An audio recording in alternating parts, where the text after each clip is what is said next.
এখানে যখন waiter cake রাখলো তখন এই লোকটি নকল কেক রেখে আসল কেকটি নিয়ে পালিয়ে যায়। পিৎজা বক্সে কেকটি লুকিয়ে রাখে। আসল কেকটি এখানে আর নকল কেক আমার ছেলের কাছে চলে গেছে, আমাকেও যেতে হবে।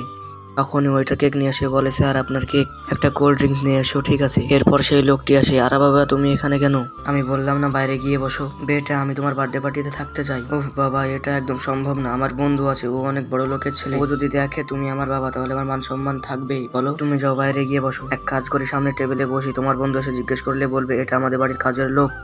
হ্যাঁ এবার ঠিক আছে, যাও সামনের টেবিলে গিয়ে বসো। এরপর তার বন্ধু এসে বলে, চলে আসছিস? আর লোক কই? চলে আসবে। আরে এই বুড়োকে, ও আমাদের বাড়ির কাজের লোক, রামু কাকা আমার দেখাশোনা করে। আচ্ছা বাদ দাও, চলো কেক কাটি। কিন্তু তার আগে তোমরা যদি এই ছবিটাকে মন থেকে ভালোবেসে থাকো তাহলে ভিডিওটিতে একটি লাইক দিয়ে চ্যানেলটিকে অবশ্যই সাবস্ক্রাইব করবে। তখনই সেই লোকটি কেক কাটতে লাগে। আরে এটা আবার কেমন জিনিস, কেকই কাটে না। আরে ওয়েটার, হ্যাঁ স্যার কোনো সমস্যা? এটা আবার কেমন ছুরি, কেকই কাটে? স্যার ছুরি তো একদম ঠিক আছে। বেটা এই ছুরি ঠিক আছে কিন্তু কেকটাই নকল। আরে চাচা তুমি কি বলছো? ওয়েটার তুমি যাও এখান থেকে, চাকর চাকরের মতো থাকবি। আরে বেটা আমি ওর চাকর না, ওর বাবা আমি। সি বন্ধু আমি তোকে এখন চিনতে পেরেছি। আমি